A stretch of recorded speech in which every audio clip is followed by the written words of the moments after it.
రోమీయులకు రాసిన పత్రిక 5వ అధ్యాయము. బైబిల్ కలిగినటువంటి వారు తెలుగు తీసి చదవండి. రోమీయులకు రాసిన పత్రిక 5వ అధ్యాయము 8వ వచనం.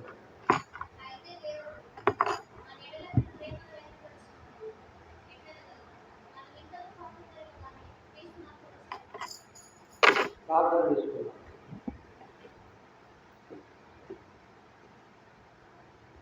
దేవుని మాటని ఈ మహాప్రేమ ఈ కాలంలో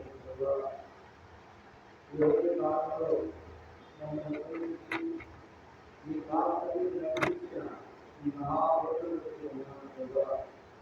ఇంకా ఎవరైతే రాలేదో వారి ద్వారా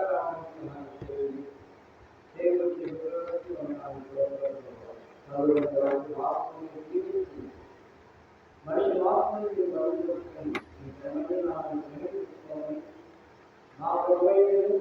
రావణ చూపించి ప్రార్థించి వేడుకుంటున్నాం తండ్రి. ఆమేన్.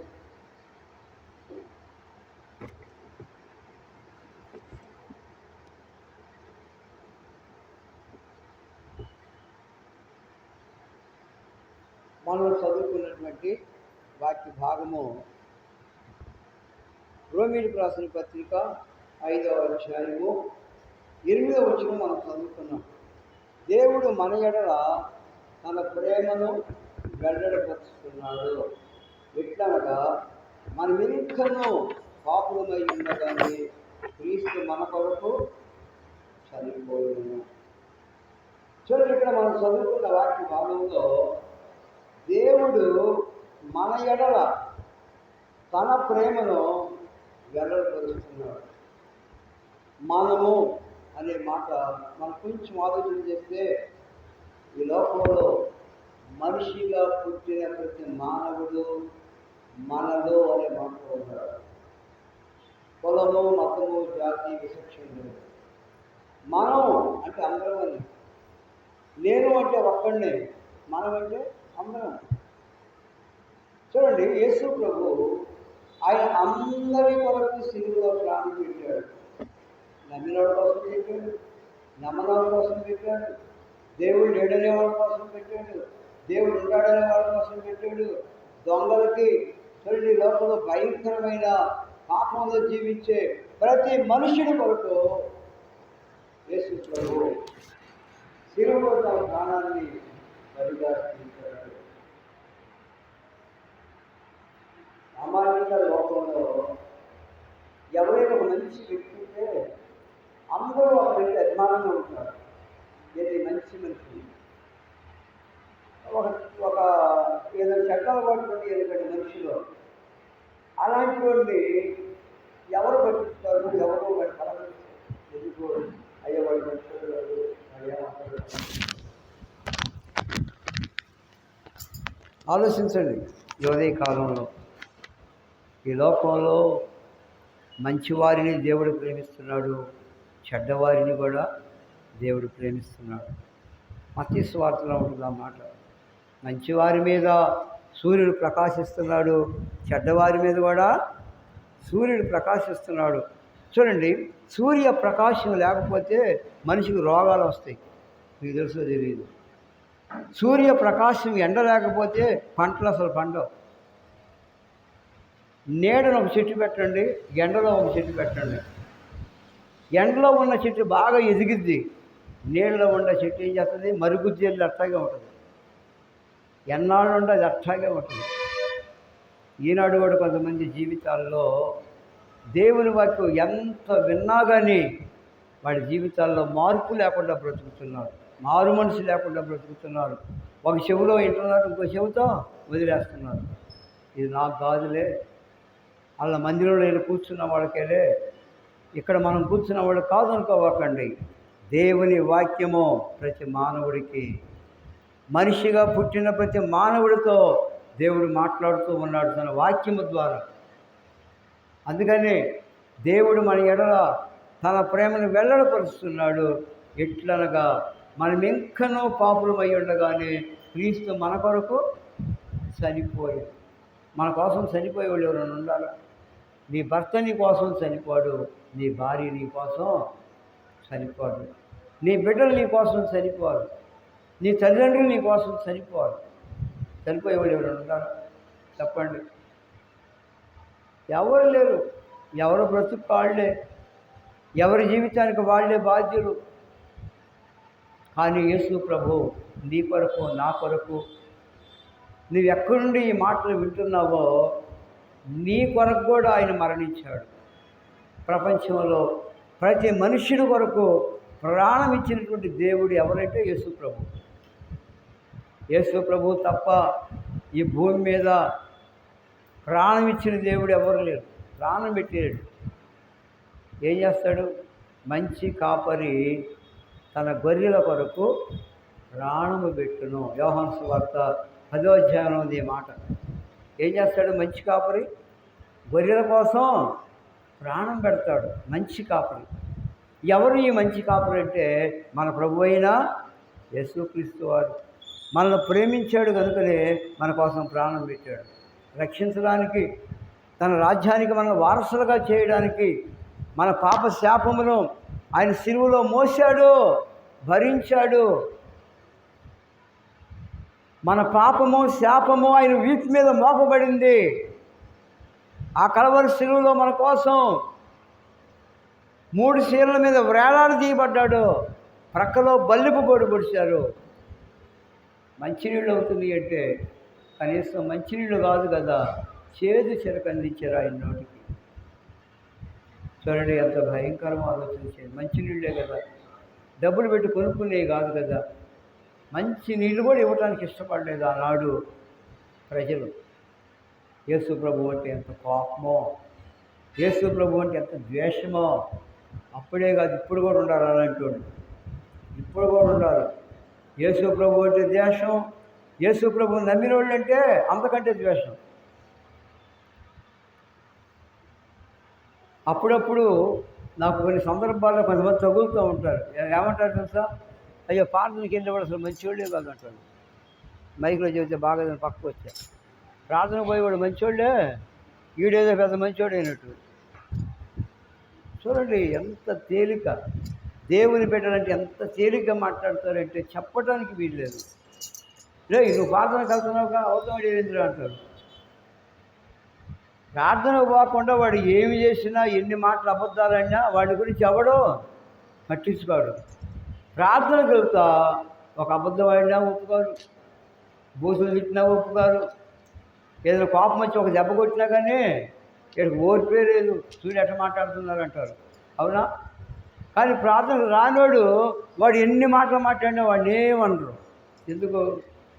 వాడు ఎటు చెడిపోయినాడే కదా అట్టగా మాట్లాడతారు. లేని జాగ్రత్త. పాపులమైన మన కోసం యేసు ప్రభు శిలువలో తన ప్రాణాన్ని బలిగా అర్పించాడు. చదవండి 9వ వచనం. కాబట్టి ఆయన రక్తము వలన నీతిమంతులంగా తీర్చబడి మరింత నిశ్చయముగా ఉగ్రత నుండి రక్షింపబడుదము. దేవుడు మనల్ని ఎక్కడి నుండి రక్షించాడు? ఉగ్రత. ఉగ్రత అంటే దేవుని కోపం. దేవుని కోపం. ఎవడైతే ఈ భూమి మీద దేవుని మాటను నిర్లక్ష్యం చేస్తాడో ఏం చేస్తాడు దేవుడు? వాని మీదకి ఉగ్రత పంపిస్తాడు. ఉగ్రత వచ్చిందంటే ఇక వాడు ఇక బ్రతకడం చాలా కష్టం. దేవుని కోపం వచ్చే మనిషి బ్రతుకుతాడా? బ్రతకలేడు. కారణం ఏంటి? ఒక దెబ్బ దేవుడు కొట్టాడంటే ఇక లెగవలేడు పైకి. ఈ లోకంలో ఎవడైనా నిన్ను ఒక దెబ్బ కొడితే పోలీస్ స్టేషన్కి వెళ్తావు. కానీ దేవుడు కొడితే ఎక్కడికి వెళ్తావు? నువ్వు కేసు పెడతానికి. అయ్యా దేవుడు నన్ను కొట్టాడు అని చెప్తావు. నువ్వు అవకాశం ఉంటుందా? లేదా పోలీసు వాళ్ళకి దేవుడిని అరెస్ట్ చేయడానికి అవకాశం ఉంటుందా? లేదు. జాగ్రత్త. మనం ఇంకనూ శత్రువులమై ఉండగా దేవుడు మనల్ని ప్రేమించాడు. చదువు 10వ వచనం. మనం పాపులమై ఉన్నప్పుడు దేవుడు మనల్ని ప్రేమించాడు. మనము ఉగ్రతకు పాత్రులమై ఉన్నప్పుడు ఏం చేశాడు? ఆ ఉగ్రత నుండి మనలను రక్షించాడు. అందుకోసమే ప్రభువుని ఆరాధించాలి. మనల్ని రక్షించిన దేవుడు, మనల్ని తప్పించిన దేవుడు, మనల్ని కాపాడే దేవుడు, మనల్ని విడిపించే దేవుడు, మనకు తోడుగా ఉండే దేవుడు. తల్లి అయినా తన బిడ్డను మరిచినా మనసును, కానీ నేను నిన్ను మరవను, నిన్ను విడవను, ఎడబాయిననే దేవుడే సెలవిస్తున్నాడు. ఎన్నడూ మనం విడిచిపెట్టేవాడు కాదు. ఒక తల్లి తన బిడ్డల విషయం ఏమంటో తెలుసా? అయ్యా, వాడిని కన్నానే కానీ వాడు నన్ను వదిలేసాడు అయ్యా, పట్టించుకోవట్లేదు, నాకు మంచి చెడు చూడట్లేదు, అన్నం పెట్టట్లేదు అయ్యా, అందుకని అడుపు తిని బ్రతుకుతున్నాను అనేవాడు ఉన్నాడు లోకంలో. వాడు కడుపును పుట్టినోడే, కానీ ఏం చేస్తాడు? కన్న సరిజనులు వాడు చూడడు. వాళ్ళ దగ్గర ఏమనుంటే కాజేయటానికి చూస్తాడు, కానీ సందర్భం వచ్చినప్పుడు వాళ్ళకి పెడతానికి వాడికి ప్రాణం అవ్వదు. అలాంటి వాళ్ళు ఉండరు ఈ భూమి మీద. ఎంత భయంకరమో ఆలోచన చేయండి. కానీ మనం ఆరాధించే దేవుడు ఎన్నడూ మనల్ని విడిచిపెట్టే దేవుడు కాడు. తల్లైనా బిడ్డను మర్చిపోతుంది ఒక్కోసారి, కానీ మనం ఆరాధించే దేవుడు ఎన్నడూ మనల్ని మర్చిపోయేవాడు కాడు. అందుకని మనం ప్రభువుని ఆరాధించాలి. నిజంగా ఈరోజు మనం బ్రతుకున్నామంటే అది దేవుని యొక్క మహా ప్రేమ. అంతే. ఇది మనలో మంచితనం కాదు, మన భక్తి కాదు, మన మంచి క్రియలు కాదు, కేవలం దేవుని యొక్క మహా ప్రేమ. ఆ ప్రేమను బట్టే ఈనాడు నీవు నేను ఇంకా ఈ భూమి మీద బ్రతుకున్నాం. ప్రేమించే దేవుడు మన దేవుడు. మన దేవుడు ప్రేమించే దేవుడు. ఇలాంటి దేవుడు లోకంలో ఎక్కడా లేడు. దేవుడు లోకముని ఎంతో ప్రేమించెను. రోమా 3:16 ఉంది ఈ మాట. దేవుడు లోకాన్ని ఎంతో ప్రేమించాడు. ఎంత? దాని కొరత లేదు. ఎంత అని చెప్పడానికి లేదు. ఆయన ప్రేమకు హద్దులు లేవు. మన ప్రేమకు హద్దులు ఉంటేలే. మన బిడ్డలను ప్రేమిస్తాం, మన మనవాళ్ళని మనవరాళ్ళని ప్రేమిస్తాం, అక్కోడి సంగతి మనం పట్టిస్తాం. వాళ్ళు ఏమైపోతే నాకెందుకు అనుకుంటాం. అవునా కదా? మన బిడ్డల విషయం, మన మనవాళ్ళు మనవరాళ్ళ విషయంలో శ్రద్ధ తీసుకుంటాం. వాళ్ళకి ఏం కావాలో తీసుకొచ్చి వాళ్ళకి పెడతాం తినమని. పరాయి వాళ్ళకి పెడతామా? చెప్పండి. పరాయోడు వాడు ఏడుస్తున్నా కానీ వాడి ముఖం కూడా చూడటానికి ఇష్టపడదు. ఎందుకు? వాడు మన బిడ్డ కాదని. అయితే ఈ లోకంలో ఉన్న ప్రతి మానవుడిని దేవుడు ప్రేమిస్తున్నాడు. నువ్వు నమ్మినా నమ్మకపోయినా, నువ్వు ఏ స్థితిలో ఉన్నా కానీ దేవుడు నిన్ను ప్రేమిస్తున్నాడు. గనుకని ఇంకా ఈ భూమి మీద నువ్వు బ్రతుకున్నావు. ఇంకా మనం జీవించి ఉన్నాం కాబట్టి మనం దేవుణ్ణి ఆరాధించాలి. అంతేగా నోరు మూసుకొని కూర్చోకూడదు. 2 మాటలైనా, ప్రభువా పాపిని నన్ను రక్షించినందుకు వందనాలు ప్రభువా, యేసుక్రీస్తు నామమున ఆరాధిస్తున్నాను తండ్రి, ఆమేన్. ఒక అరగంట ఆరాధించిన అవసరం లేదు, ఒక పావు గంట ఆరాధించిన అవసరం లేదు. 2 మాటలే. పాపిని నన్ను రక్షించినందుకు నీకు వందనాలు, స్తోత్రాలు ప్రభువా. ఇంతవరకు మీరు ఎన్నో మేలు చేశారు, నాకు వందనాలు, స్తోత్రాలు. అయిపోయింది ఆరాధన. చాలాసేపు చేయాలని లేదు బైబిల్లో ఆరాధన. ప్రభువా నువ్వు రక్షించినందుకు వందనాలు, స్తోత్రాలు ప్రభువా. అయ్యా నన్ను కీడులో నుండి నువ్వు తప్పించినావు ప్రభువా, నీకు వందనాలు ప్రభువా. నా జీవితంలో ఎన్నో మేలు చేశారు ప్రభువా, నీకు స్తోత్రాలు అయ్యా. మనుషుడు ఏం చేస్తాడు? ఎదురు మనిషి కీడు చేయడానికి చూస్తాడు, మేలు చేయకపోతే చేయకపోయాడు. ఇది మానవుడి యొక్క లక్షణం. ఎవరికైనా ఒకరు నువ్వు మేలు చేస్తే వాడు నీకేం చేస్తాడు? మేలు కాదు కదా, నీ కీడు చేస్తాడు. అలాంటి మనస్తత్వం కలిగిన వాడు మానవుడు. దేవుడు అందరినీ సమానముగా ప్రేమించేవాడు. అందుకనే మన కోసం సిలువలో ఏం పెట్టాడు? ప్రాణం పెట్టాడు. ప్రాణం ఇచ్చాడు మన కోసం. నీ కోసం ప్రాణం పెట్టేవాడు ఎవరు ఉండారా? నీ భార్య పెట్టదు, నీ భర్త పెట్టదు, నీ బిడ్డలు పెట్టరు, నీ మనవ సంతానం పెట్టరు. అసలు ఎవరు నీ కోసం ప్రాణం పెట్టేవాళ్ళు లేరు. నువ్వు బాగుంటే, ఆరోగ్యంగా ఉంటే, దగ్గర డబ్బులు ఉంటే అమ్మ అయ్యని మనల్ని కాకపడతారు. మనకేమి లేక మన దరిద్రం ఏమనుకోండి, నా అనుకున్నవాడే దూరం వెళ్ళిపోతారు. ఆలోచన చేయండి. మనం బాగుంటే బెల్లం ఉంటే ఈగలు ముసుగుతాయి అంటారు చూడు. అంటే ఏంది? బాగా డబ్బు గిబ్బు ఆస్తిపాస్తులు ఉంటే మేము చుట్టాలం అని చెప్పి వాడు మన దగ్గరికి వస్తారు. మన దగ్గర ఏమి లేవు అనుకోండి, మన బంధువులు అన్నదమ్ములు కూడా అక్క చెల్లెండ్రులు కూడా వీడు వలకెళ్తే ఏ డబ్బులు అడుగుతాడని చెప్పి మనం ఎదురొస్తుంటాడు, పక్కకు తిప్పి వెళ్ళిపోతారు. ఇది మానవుడి యొక్క ప్రేమ. దేవుని ప్రేమ ఎలాంటిది? దేవుని ప్రేమ శాశ్వత కాలం ఉండును. దేవుని ప్రేమ ఎంతకాలం ఉంటుంది? శాశ్వత కాలం. చూడండి, ఈ లోకంలో మనుషుడు ఇదిగో నేను ప్రేమిస్తున్నానని చెబుతాడు, వాడు పెళ్లి చేసుకుంటాడు, మోజీని తర్వాత అవతలకు అంటాడు, అవతలకు అంటది. ఇది మనుషుల ప్రేమ. మనుషుల ప్రేమ ఆరిపోద్ది, తగ్గిపోద్ది. ఇవాళ ప్రేమగా ఉంటారు, రేపు ద్వేషంగా మారిపోతారు. కోపం ఒకరికొకరు గిట్టదు. పెళ్లి చేసుకునేటప్పుడు అబ్బో ఇద్దరు భలే ఉన్నారు అనుకుంటారు. 2 ఏళ్ళు గడిచే వరకే నువ్వు నాకు అవసరంలా. ఇది మనుషుల ప్రేమ. దేవుని ప్రేమ ఎడబాయని ప్రేమ, విడవని ప్రేమ. దేవుని ప్రేమ ఎప్పుడు మనం విడిచిపెట్టేదే కాదు. అందుకనే దేవుడు ప్రేమ స్వరూపి అని వ్రాయబడి ఉంది. 1 యోహాను పత్రిక 4వ అధ్యాయంలో దేవుడు ఎవరు? ప్రేమ స్వరూపి. ప్రేమ గలవాడు మన దేవుడు. ఇందాక పాట పాడుకున్నాం, మొదటి పాట ప్రేమ గల. ఏ పాట పాడుకున్నాం?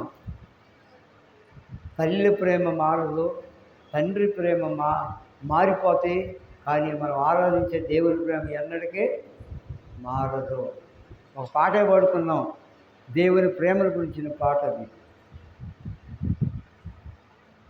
ప్రేమ, దేవుని ప్రేమ అది ఎన్నడు మారనిది, నిజమో దీనిని నమ్మో, ఇది ధర అందించలేనిది, ఎన్నాడెన్నడు మారనిది నా యేసుని దివ్య ప్రేమ, ఎన్నాడెన్నడు వీడనిది నా యేసుని నిత్య ప్రేమ. ఎన్నడెన్నడు కూడా వీడేది కాదు, అది నిత్యము ఉండే ప్రేమ. ఆలోచన చేయండి, అలాంటి ప్రేమ కలిగిన దేవుడు మనం ఆరాధించే దేవుడు. ఆలోచించారా?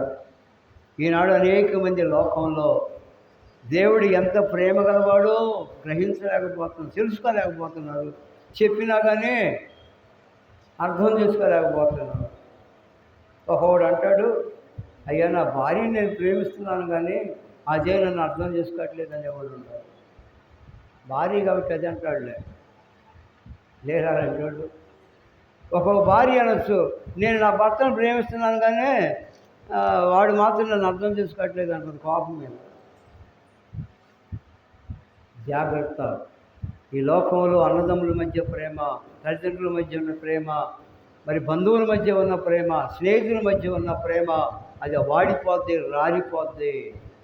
ఇవాళ ప్రేమగా ఉంటే రేపు ద్వేషం ఏర్పడుద్ది, ఒకరి మీద ఒకళ్ళ కోపం అంటారు. అయ్యో వీళ్ళ తీయ పెట్టకుండా ఉండాలి, ఇప్పుడు చూడు వాళ్ళ మధ్య పచ్చిగడ్డి ఎత్తే కాలిపోతుంది అంటారు. అంటే దాని అర్థం ఏంటి?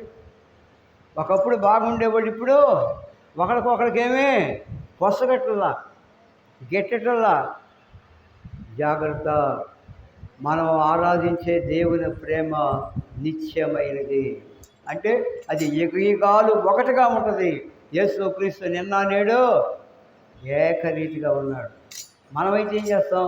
ఇవాళ ప్రేమగా ఉంటాం, రేపేమో ద్వేషంగా ఉంటాం. మనుషుడి ప్రేమ అది అల్పమైనటువంటి ప్రేమ. అంటే కొద్ది కాలం నిలబడింది, తర్వాత చల్లారిపోద్ది. దేవుని ప్రేమ నిత్యము అలాగే ఉండిపోద్ది. ప్రేమ స్వరూపి దేవుడు. దేవుడు మనల్ని ప్రేమించాడు. మనం ఇంకనూ పాపులమై ఉండగానే క్రీస్తు మన కొరకు చనిపోయాడు, మన కోసం ప్రాణం పెట్టాడు. ప్రాణం ఇచ్చినటువంటి ప్రభువుని మనం ఏం చేయాలి? ఈ ఉదయకాలంలో ఆరాధించాలి, ఆరాధించాలి దేవుణ్ణి. ఆరాధనకు మానుకోకూడదు. ఆరాధనకు టయానికి రావాలి. రైలు బండికి వెళ్ళేటప్పుడు టయానికి పోతావుగా, పినాకినికి వెళ్ళాలంటే 7 గంటలకు వెళ్ళిపోతావుగా, ఇంకేదైనా ప్రయాణం చేస్తే తొందరగా వెళ్ళిపోతావుగా. మరి ఆరాధనకి ఎందుకు రాదు తొందరగా? ఇది రైలు కాదు, బస్సు కాదు అయ్యా, ఎప్పుడు ఇక్కడే ఉంటుంది, అందుకని ఆలస్యం వస్తాం. ఇది కొంతమంది కథ. బస్సు రైలు అయితే మన కోసం ఉండదు, అదిగో వెళ్ళిపోతుంది బస్సు ఇప్పుడే. ఈ టైంలో ఉండవాడు ఆ బస్సు ఎక్కుతాడు, లేకపోతే దాని దారి అయితే ఈడు దారి ఇది, అది ఇప్పుడే పోతుంది. మన మందిరం ఎక్కడికి వెళ్ళదు, స్థిరంగా ఇక్కడే ఉంటుంది. మనం ఏం చేస్తాం? టైం ప్రకారం దేవుని మందిరానికి రాము. టయానికి తిండి తింటాం, టయానికి పని చేసుకుంటాం. పొద్దున్నే కూడా లేకపోరు కొంతమంది సోమరిపోతులు. చంద్రకడ లెగవాలి. యేసు ప్రభు ఈ లోకంలో ఉన్నప్పుడు చంద్రకడని లేచి అని ఉంది బైబిల్లో, చదవండి. మార్క్స్ వార్త 1వ అధ్యాయం 35వ వచనం చదవండి. చంద్రకడ లేవాలి. ఆలస్యంగా లేచేవాళ్ళు ఆలస్యంగా వచ్చేది మందిరానికి, చంద్రకాడ లేచేవాళ్ళు చంద్రకాడ వస్తారు. చెప్పండి, చదవండి. ఆయన చంద్రకడనే లేచి, మరి నువ్వు ఎప్పుడు లెగుతున్నా? హలో, నువ్వు ఎప్పుడు లెగుతున్నా? చంద్రకాడ లెగుతున్నావా? బైబిల్ ఏమనుంది? చంద్రకాడ లేచి. చంద్రకాడ అంటే ఎప్పుడు? ఎలిషా. హలో, ఎప్పుడు చంద్రకాడ? సలహా ఇవ్వటం కదా, చెప్పు. ఎన్నింటికి? 5ంటికి లేవాలి, 6ంటికి కాదు. సోమరోడు 6ంటికి లెగుతాడు, సోమరోడు 7 గంటలకు లెగుతాడు, నాలాంటి వాడు 4 గంటలకే లెగుస్తాడు. ఏంటి దేవుని వాక్యం ఏమని క్షమిస్తుంది? చంద్రకడ లేచి. ఆ నాగలక్ష్మి చూడు 5 గంటలు లేచి పని చేసుకుంటుంది, చంద్రకడ లేచి. ఇంకా చూడండి, దేవుని వాక్యం ఉంది, చంద్రకడ లేచి. 2వ దినవృత్తాంతాల గ్రంథము 29వ అధ్యాయము తీయండి బైబిల్. 2వ దినవృత్తాంతాల గ్రంథము 29వ అధ్యాయము చదవండి. 10-11 వచనాలు. రాజైన హిజ్కియా చంద్రకడ లేచి. చూడు, 2వ దినవృత్తాంతాలు 29వ అధ్యాయం 20వ వచనం చదవడాలి. అప్పుడు రాజైన హిజ్కియా చంద్రకాడ లేచి. నువ్వు ఎప్పుడు లెగుతున్నా? హలో, నువ్వే ఎప్పుడు లెగుతున్నా? చంద్రకాడ లేవాలి ప్రతి ఒక్కడు కూడా. మాకు చంద్రకాడ లేచి ఒక్కవాళ్ళు ఉంది, ఒక్కవాళ్ళే లేదు చంద్రకాడ లేచేది. 5 గంటలుగా లేచేది. ఎందుకమ్మా ఇంత చంద్రకాడ లెగుతామంటే అది అలవాటు అయిపోయింది. వాళ్ళ అత్త కూడా అట్లాగే లేచేది. వాళ్ళ అత్త అంటే ఎవరు? నా భార్య. ఖచ్చితంగా 5ంటికి లేచేది, లేకపోతే 4ంటికి లేచేది. బరిగొట్టు ఉన్నప్పుడు లేచి గొడ్డకాడ బాగు చేసి, గొడ్డకు నీళ్లు పెట్టి, పాలు పిండి నాకు ఇచ్చేది, తీసుకెళ్ళి ఇవ్వమని. చంద్రకాడ లెగవాలి, చంద్రకాడ లెగవాలి. ప్రతి దేవుని పెట్టుబడి ఈ లోకంలో ఎట్లా ఉండాలి? చంద్రకాడ లెగవాలి. చంద్రకాడ దేవుని మందిరానికి రావాలి. రాజైన హిజ్కియా ఏం చేశాడు? చంద్రకాడ లేచి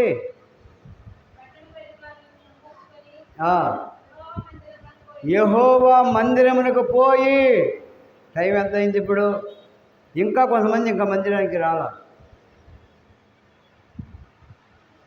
చూడండి, దేవుడు లెక్క అడుగుతాడు నిన్ను. నేను అడగను లెక్క, దేవుడు అడుగుతాడు. నాకెందుకు? నేను నీలాంటి వాడిని. చంద్రకడ రావాలి.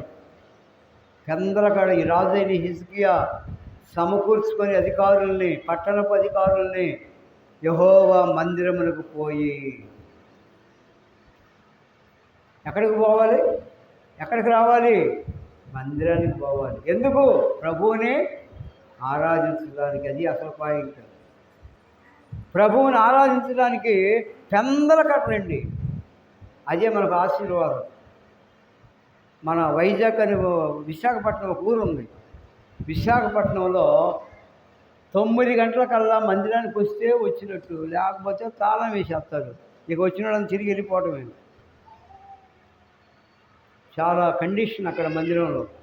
మన మందిరం అది కూడా సీఎరు మందిరమే. 9 గంటల లోపు వస్తే లోపలికి రావటం, లేకపోతే దానికి గేటుకి తాళం వేస్తారు. ఇక లోపల ఉండేవాళ్ళే ప్రభువుని ఆరాధిస్తారు. ఇక ఇక వచ్చేవారు ఏం చేస్తారు, ఆలస్యంగా వచ్చేవాళ్ళు 7 కంటే ముందు వస్తారు. ఇక వాళ్ళు అక్కడుండే సేవకుడు చాలా పర్ఫెక్ట్ అన్నమాట. టైం కూడా పాటిస్తాడు. ముందు ఆయన వచ్చి కూర్చుంటాడు, తర్వాత సేవకుడు అనేవాడు ముందు వచ్చి కూర్చోవాలి. చూడండి, ఆ తాళం వేసాడు అనుకోండి, అయ్యా ఆలస్యమైంది అంటే వచ్చేవాళ్ళం రా పోవమ్మా, వచ్చేవాళ్ళం రా, ఏం తెలియదా నీకు, టైం తెలియదా నీకు అని అనిపించుకోకుండా వాడు సిగ్గుతో తలంచుకొని వెళ్ళిపోతారు. మన మందిరానికి సరుకులు తాళం వేయలే, ఎప్పుడైనా రావచ్చు, ఎప్పుడైనా రావచ్చు, ఎప్పుడైనా పోవచ్చు. జాగ్రత్త. అందరికడ లేచి దేవుని మందిరానికి రావడం మన గొప్ప ఆశీర్వాదం. ఇప్పుడు చదవండి యోహాను సువార్త 21వ అధ్యాయము మొదలు వచ్చిన చదవండి. యోహాను సువార్త 21వ అధ్యాయం మొదలు వచ్చిన. వారు ఆదివారమున అని మాట్లాడుతారు. లోకాసు వార్త 24వ అధ్యాయం చూడండి, మొదలు వచ్చిన. వారు ఆదివారమున పెందల కాడ లేచి ఇంకను చూడండి, ఆదివారమున తెల్లవారుచుండగా ఆ స్త్రీలు సుగంధ ద్రవ్యములు తీసుకొని సమాధి వద్దకు వచ్చి, ఏ సమాధి దగ్గరికి, ఎవరి సమాధి దగ్గరికి, ఇంకను చీకటి ఉండగానే, అంటే ఏంటి, పొద్దుపడక ముందే.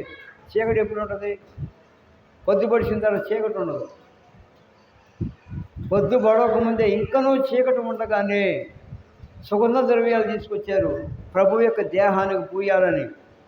చూడు మార్క్స్ వార్త 16వ అధ్యాయం చూడు, మొదలు వచ్చిన. మార్క్స్ వార్త ఎలీషా, మార్క్స్ వార్త 16వ అధ్యాయం మొదలు వచ్చిన చూడు,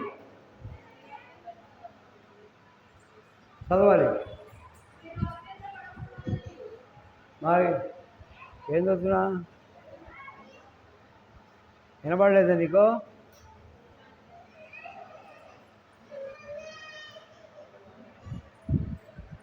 మార్క్స్ వార్త 16:1. చెప్పేది ఒకటి, చూసేది ఒకటి. చదువు పెద్దగా చదువు, పెద్దగా చదువు. విశ్రాంతి దినము గడిచిపోగానే మగ్ధలేని మరియా, యాకోబు తల్లి అయిన మరియా, సలోమియు వచ్చి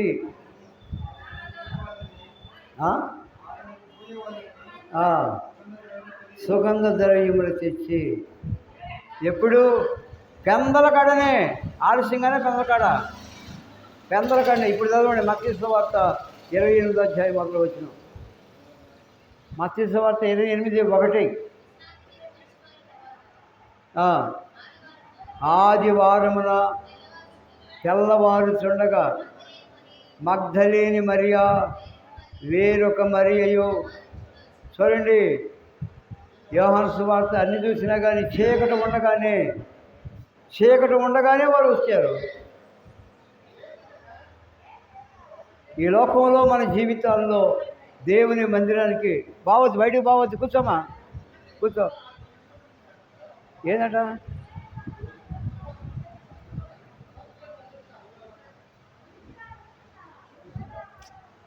రైట్ కూర్చో, కూర్చో, నీకెందుకు రా. చూడండి, పెందల కడనే. ఇసుకే ఎప్పుడు వచ్చాడు మందిరానికి, దేవుడిని ఆరాధించడానికి? పెందల కడనే వచ్చాడు. ఎందుకు మనం ఆయన ఆరాధించాలంటే, ఆయన మన కొరకు ప్రాణం పెట్టాడు. మన కోసం ఏమి ఇచ్చాడు ఆయన? ప్రాణం ఇచ్చాడు. బయట ఎవరు మాట్లాడవద్దు, నోరు మూసుకోవాలి. ఆయన మన కోసం ప్రాణం ఇచ్చినటువంటి దేవుడు. ఆయన మరణాన్ని జయించి సజీవుడిగా తిరిగి లేచిన దేవుడు మన దేవుడు. అలాగే సమాధిలో ఆయన శరీరం కుళ్ళిపోలేదు, ఆయన లేపబడ్డాడు, మరణములో నుండి లేపబడ్డాడు. ఆయన సమాధి ఆయన మూసి ఉంచలేకపోయింది. ఈ ప్రపంచంలో ఎవరినైనా సమాధి చేస్తే ఆ శరీరం ఏమైపోద్ది, కొంతకాలానికి కొన్ని రోజులకి కుళ్ళిపోద్ది, మట్టి అయిపోద్ది, ఎముకలు మిగులుతాయి. కానీ యేసయ్య శరీరం సమాధిలో కుళ్ళిపోలేదు. ఆయన సజీవుడిగా తిరిగి లేచాడు. చదవండి యోహాను సువార్త ఏబు గ్రంథం 19:25.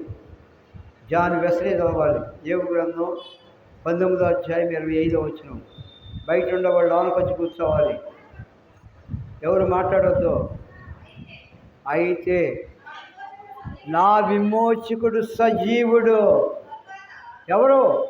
నా విమోచకుడు సజీవుడు. సజీవుడు అంటే అర్థం ఏంటి తెలుసా? చనిపోయి తిరిగి లేచినాడు. మన ప్రభు ఏం చేశాడు? చనిపోయి తిరిగి లేచాడా, లేకపోతే చనిపోయి అట్లాగే ఉండిపోయాడు సమాధిలో? ప్రపంచంలో తెరవబడినటువంటి సమాధి, ఖాళీగా ఉన్న సమాధి ఒకే సమాధి, అదే ప్రభు అయిన యేసుక్రీస్తు సమాధి. డబ్బులుంటే 1 లక్ష రూపాయలు చూసిరండి యెరూషలేము. ఇప్పుడు కూడా ఉంది అట్లాగే, ఖాళీగానే ఉంది. తెరవబడిన సమాధి, ఖాళీగా ఉన్న సమాధి, పరలోకానికి వెళ్ళినటువంటి ప్రభు అయిన యేసుక్రీస్తు వారు ఆయన సమాధిలో నుండి తిరిగి లేచాడు. మరణములో నుండి జీవములోనికి తిరిగి లేచాడు. మనల్ని కూడా ఏం చేశాడు ప్రభు? ప్రేమించి మరణములో మరణములో నుండి జీవములోనికి మనల్ని కూడా నడిపించాడు. నా యందు విశ్వాసం ఉంచువాడు వాడి తీర్పులోనికి రాక మరణములో నుండి జీవములోనికి దాటి ఉన్నాడని మీతో నిశ్చయముగా చెప్పుచున్నాను. ఇప్పుడు మనం ఎక్కడికి వచ్చాం? గతంలో మరణంలో ఉన్నాం, ఇప్పుడు ఎక్కడికి వచ్చాం? జీవంలోకి వచ్చాం. మనం దేవుని పిల్లలు, మనం సజీవులు. సజీవులే కదా దేవుడిని స్తుతించును. సజీవులు మనం ఆరాధించే దేవుడు సజీవుడు.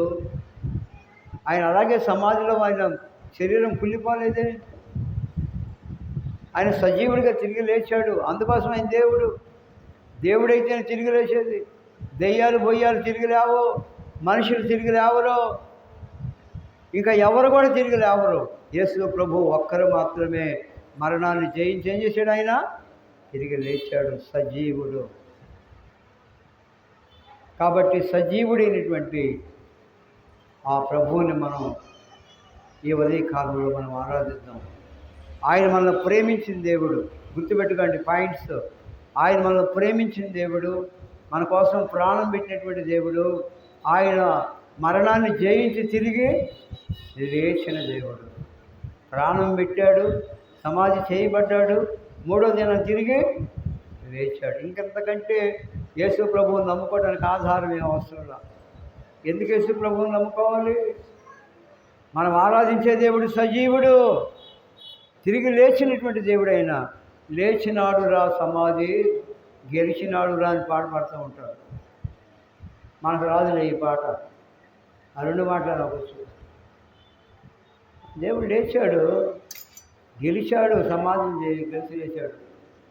జయ జయ యేసు, జయ యేసు, జయ జయ క్రీస్తు, జయ క్రీస్తు, జయ జయ రాజా, జయ రాజా, జయ జయ స్తోత్రం, జయ స్తోత్రం, మరణము గెలచిన జయ యేసు, మరణము ఓడెను జయ యేసు. మరణాన్ని గెలిచి లేచిన దేవుడు మన దేవుడు. అందుకని అందరూ ప్రభువుని నమ్ముకోవాలి, అందరూ దేవుని మందిరానికి రావాలి, అందరూ పరలోకానికి వారసులు కావాలి. అయ్యా మేము రామంటే అది మీ కర్మ అంతే, అనుభవించండి. మేము రాము మందిరానికంటే దానివల్ల నష్టపోయేది నీవే. ఒకడు ఉంటాడు, వాళ్ళ అమ్మ అన్నం వండి తినరు అంటే అంటాడు, నాకు వద్దు. ఏమనుకుంటున్నా? నాకు వద్దు అంటాడు. ఎవడు కడుపు కాలింది? అమ్మ కడుపు కాలిద్దా, కొడుకు కడుపు కాలింది అంటే ఊరికి చెప్పండి. ఏలేసి ఎవరు కడుపు కాలిద్దయ్యా? ఏది ఎట్టంట? ఏడే ఉండవా? పట్ల మూడు వెళ్ళావా? అంటే ఏంటి? అన్నం తినకపోతే కడుపు కాలిద్ది, అన్నం తింటే కడుపు నిండిద్ది, ఆరోగ్యం ఉంటుంది, హ్యాపీగా ఉంటాం. లేకపోతే ఉసూరు అంటుంటాం. జాగ్రత్త, నీ జీవితంలో యేసు ప్రభువుని నమ్ముకుంటే పరలోకంలోకి వెళ్తావు. యేసు ప్రభువుని నమ్ముకోకపోతే నరకానికి వెళ్తావు. యేసు ప్రభువుని నమ్మినటువంటి దేవుని బిడ్డలు ఈ ఉదయకాలంలో ప్రభువుని ఆరాధించాలి. ప్రభువా, నువ్వు నన్ను ప్రేమించావు, నా కోసం ప్రాణం పెట్టావు ప్రభువా, నువ్వు తిరిగి లేచావు ప్రభువా, నా జీవిత కాలం అంతా నిన్ను ఆరాధిస్తాను ప్రభువా. అయ్యా, నువ్వు సజీవుడివి. మన ప్రభు ఎవరు? సజీవుడు ఆయన, జీవము గల దేవుడు ఆయన, జీవాధిపతి. చనిపోయిన వారిని బ్రతికించిన దేవుడు యేసు ప్రభువు తప్ప ఈ ప్రపంచంలో ఎవరు లేరు. అంటారు ఎవరైనా? మన ప్రభువుతో సాటి అయిన దేవుడు మరొకడు లేడు. ఆయనతో సమానమైన వాడు ఎవరు లేరు. దేవుడు ఒక్కడే. ఆ దేవుడే ప్రభు అయిన యేసుక్రీస్తు వారు. మనల్ని ప్రేమించిన దేవుడు, మన కోసం ప్రాణం పెట్టడమే కాదు, కానీ మన అనుదిన జీవితంలో మనకు కావలసిన ఆహారాన్ని, మనకు కావలసిన ఆరోగ్యాన్ని, మన ప్రయాణాల్లో ఆయన తోడుగా ఉంటున్నాడు, క్షేమంగా నడిపిస్తున్నాడు. ఆయన కాపుదల లేకపోతే ఒక్క దినం కాదు కదా, ఒక్క గంట కూడా మనం బ్రతకలేము. దేవుడు మనల్ని కాపాడుతున్నాడు కాబట్టే ఇంకా మనం ఈ భూమి మీద బ్రతుకున్నాం. నిన్ను కాపాడువాడు కొనకడు, నిద్రపోడు. మనమైతే ఏం చెప్తాం? ప్రార్థనకు వచ్చి కూడా నిద్రపోతాం. వీళ్ళందరూ వెతుకుతూనే ఉంటారు, ఒక్కడు కూడా నిద్రపోతాం. చూడండి, మనమైతే నిద్రపోతాం, కూలిపాట్లు వస్తాయి, కానీ మనం ఆరాధించే దేవుడు కొనకడు, నిద్రపోడు. కునికే దేవుడు కాదు. మనం నిశ్చింతగా నిద్రపోవచ్చు. ఎందుకు? మనల్ని కాపాడే దేవుడు ఉన్నాడుగా మనకి. నాకు మామూలుగా భయం, నాకు చెబుతున్నా, నా సంగతి చెబుతున్నాను మీకు. పట్టబగల ఇంట్లోకి వెళ్ళాలంటే భయం నాకు. అన్నం కూడా తిన్నాం మానుకుంటారు, చిన్నప్పుడులే, ఇప్పుడు కాదు. పిల్లోడప్పుడే ఇంట్లో దెయ్యాలు ఉంటాయి అని చెప్పి వెళ్ళేవాడు కదా ఇంట్లోకి. రాత్రి పూట గట్టిగా ముసుగేసుకుంటే నిద్ర పెట్టేది. ఎండాకాలం కూడా తప్పుడు ముసుగేసుకుంటే నాకు నిద్ర పెట్టేది. ఈరోజు నేను ఒక్కడనే భయం లేకుండా నిద్రపోతున్నా.